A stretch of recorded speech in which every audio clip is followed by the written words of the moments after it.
आज की कहानी है मृत्यु अटल है। कई सौ सालों पहले एक गांव में श्यामाचंद नाम का एक बड़ा ही विद्वान ब्राह्मण रहा करता था। श्यामाचंद बचपन से ही ब्रह्मचारी था, इसलिए उसका परिवार के नाम पर कोई भी नहीं था। हाँ, उसका एक मित्र बचपन से ही रामदास नाम का एक मित्र था। रामदास जो श्यामाचंद के गांव से 3-4 गांव दूर के गांव में रहा करता था, वो जन्म से ही गूंगा और एक पैर से विकलांग था। एक बार श्यामाचंद को जब मानसिक अशांति सी होने लगी, तब उसने सोचा अपने बचपन के मित्र से मुलाकात की जाए तो कुछ शांति मिले।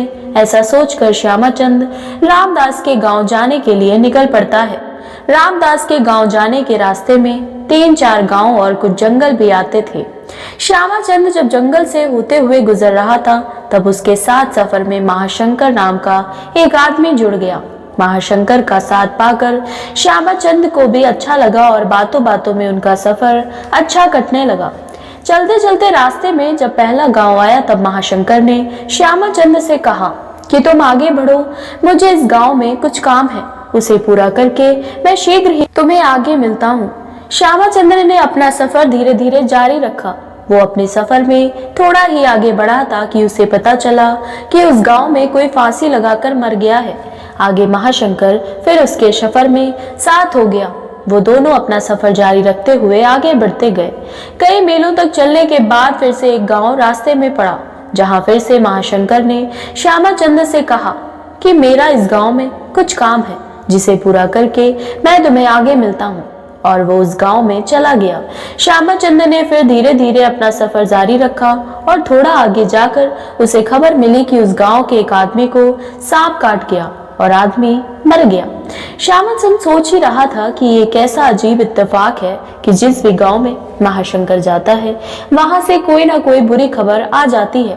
कि तभी महाशंकर फिर से उसके साथ सफर में जुट गया। कुछ घंटों तक चलने के बाद फिर से एक गांव आया और फिर से महाशंकर उस गांव में चला गया। और जब वो लौट के आया, तब तक श्यामाचंद को पहले से पता चल चुका था कि उस गांव में आग लगने की वजह से कई लोगों की जान जा चुकी है। श्यामाचंद इस बार आगे नहीं बढ़ा और उसी गांव के पास वाले मंदिर पर रुककर ये सब देख रहा था। जब महाशंकर श्यामाचंद के पास वापस गया, तो इस बार श्यामाचंद से रहा नहीं गया और उसने महाशंकर से पूछा कि आखिर तुम कौन हो और क्या राज है कि तुम जहां भी जाते हो वहां पर कोई ना कोई मर जाता है। श्यामाचंद के पूछने पर महाशंकर ने उसे सच सच बता दिया कि वो असल में यमराज का एक दूत है, जिसका काम ही लोगों की जान निकालना है। अब तक जो भी हुआ था वो सब देखते हुए श्यामाचंद को उसकी बात तो सच लग रही थी, लेकिन पूरी तरह से विश्वास नहीं हो रहा था। इसलिए उसने महाशंकर से पूछ लिया, बताओ अब आगे किसकी मृत्यु होने वाली है। महाशंकर जो काफी समय से श्यामाचंद के साथ चल रहा था, उसे श्यामाचंद का स्वभाव अच्छा लगा था, इसलिए उसने कुछ भी नहीं छुपाया। उसने श्यामाचंद को बताया कि आगे जिस व्यक्ति की मृत्यु होने वाली है वो कोई और नहीं बल्कि जिसे तुम मिलने जा रहे हो वही है। यानी कि आगे रामदास, जो कि खुद श्यामाचंद का बचपन का मित्र है, उसी की जान जाने वाली थी। ये सुनकर श्यामाचंद को दुख हुआ, लेकिन महाशंकर ने उससे कहा था कि रामदास की मृत्यु का कारण श्यामाचंद स्वयं बनेगा। श्यामाचंद ने सोचा कि मैं रामदास से मिलूंगा ही नहीं तो उसकी मृत्यु भी नहीं होगी। ये सोचकर उसने रामदास के गांव जाने का मन बदल दिया। लेकिन तब तक रामदास हांफते हांफते उसी जगह आ पहुंचा जहां पर महाशंकर और श्यामाचंद रुककर बातें कर रहे थे। इससे पहले कि श्यामाचंद रामदास से कुछ पूछ पाता, वो जमीन पर गिर पड़ा और वहीं पर उसकी मृत्यु हो गई। श्यामाचंद्र को कुछ भी समझ में नहीं आ रहा था कि ये कैसे हो गया, लेकिन उसकी समझ में ये आ गया था कि महाशंकर सच बोल रहा है।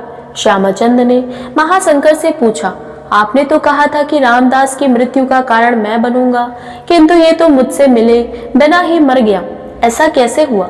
महाशंकर ने श्यामाचंद से कहा, उसकी मृत्यु का कारण अब भी तुम ही हो, क्योंकि ये 2 गांव पहले से ही तुम्हारा पीछा कर रहा था। इसने तुम्हें देख लिया था, लेकिन गूंगा और एक पैर से अपंग होने की वजह से ये तुम्हारी जितनी तेजी से तुम्हारी तरफ बढ़ नहीं पाया और ना ही तुम्हारा ध्यान अपनी तरफ खींच पाया। बेचारा लगातार तुम्हारा पीछा करता रहा। जब तुमने आगे बढ़ना रोककर एक जगह पर मेरा इंतजार करने लगे, तभी अपनी गति से चलते हुए तुम तक पहुंच गया। लेकिन इस बीच इसने थोड़ा सा भी आराम नहीं किया, जिस वजह से इसे दिल का दौरा पड़ा और ये मर गया। अपने बचपन के मित्र की मृत्यु से दुखी, लेकिन और भी ज्यादा दुखी इसलिए था कि उसकी मृत्यु का कारण भी वो खुद ही है। श्यामाचंद बहुत रोया। श्यामाचंद ने खुद को संभाला और अपने मित्र की अंतिम क्रिया अच्छे से समाप्त की और अपने गांव की तरफ लौटने लगा। जाते जाते श्यामाचंद के मन में सवाल उठा कि उसकी मृत्यु कब होने वाली है, ये पता किया जाए। कौतूहलवश श्यामाचंद ने महाशंकर से विनती की कि वो उसे खुद की मृत्यु का समय और कारण बताए। महाशंकर को लगा कि ब्राह्मण काफी समझदार है और महाशंकर ने खुद देखा था कैसे श्यामाचंद अपने परम मित्र की मृत्यु को भी झेल गया था और कम समय में ही स्थिर हो गया था। इसलिए महाशंकर ने श्यामाचंद को बताया कि तुम्हारी मृत्यु आज से 3 महीने बाद पड़ोसी राज्य में फांसी लगने से होगी। श्यामाचंद अपने गांव लौट आया। आदमी कितना भी विद्वान और ज्ञानी क्यों न हो, अगर उसे अपनी मृत्यु का समय पता हो तो उसे रोकने के लिए कुछ न कुछ तो करेगा ही। श्यामाचंद भी इस बात का पूरा ध्यान रखने लगा था कि वो किसी भी कारण अपने राज्य को छोड़कर कहीं पर ना जाए। फिर भी उसे भूख नहीं लगती, नींद नहीं आती और वो बहुत परेशान रहने लगा। श्यामाचंद के विद्वान होने की वजह से उसकी ख्याति उसके राज्य के राजा तक पहुंच गई थी। जल्दी ही उसकी प्रसिद्धि की बात भी राजा तक पहुंच गई और एक दिन राजा ने उसे अपने दरबार में बुलाया। श्यामाचंद को जब राजा ने दरबार में पूछा कि वो इतना दुखी क्यों रहने लगा है, तब श्यामाचंद ने सारी बात राजा को बता दी। राजा समेत सभी दरबारियों को इस बात से काफी आश्चर्य हुआ, क्योंकि सब लोग जानते थे कि श्यामाचंद कभी झूठ नहीं बोलता है। इसलिए सभी ने विचार विमर्श करके श्यामाचंद को राजा के महल में ही सुरक्षित स्थान पर रखने का फैसला किया। राजा ने अपने ही महल में श्यामाचंद को रहने के लिए एक बहुत ही आलीशान कमरा दिया। राजा चाहता था कि श्यामाचंद उसके महल में कैदी की तरह महसूस ना करे, इसलिए सभी नौकरों को और सिपाहियों को आदेश दिया कि श्यामाचंद को कहीं भी आने जाने से रोका ना जाए। राजा के महल में श्यामाचंद अब अपने आप को थोड़ा सा सुरक्षित महसूस करने लगा, लेकिन कभी भी वो रात को गहरी नींद नहीं सो पाता था। उसे बचपन में नींद में चलने की बीमारी थी और ये बीमारी तब ज्यादा असर करती है जब आदमी चिंता में सोए या गहरी नींद ना ले पाए। राजा के महल में रहकर उसकी ये बीमारी अब काफी बढ़ गई, लेकिन इस बात का उसे पता नहीं था और उसे राजा के आदेश होने की वजह से कोई भी नौकर या सिपाही उसे कहीं भी आने जाने से नहीं रोकता था। जल्दी ही वो दिन भी आ पहुंचा जब उसकी मृत्यु होने वाली थी।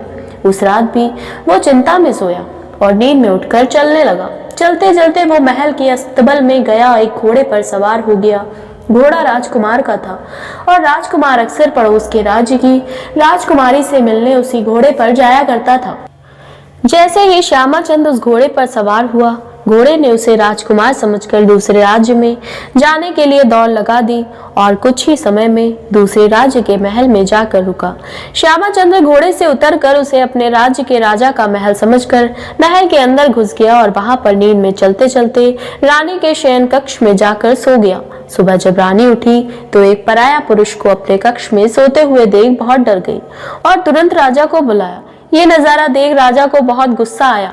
राजा ने तुरंत दरबार बुलाया और श्यामाचंद को हाजिर किया गया और उसे फांसी पर लटकाने की सजा सुनाई गई। श्यामाचंद ने राजा से अपने निर्दोष होने की सफाई देते हुए कहा, महाराज, मुझे नहीं पता कि मैं कैसे आपके महल में आ गया।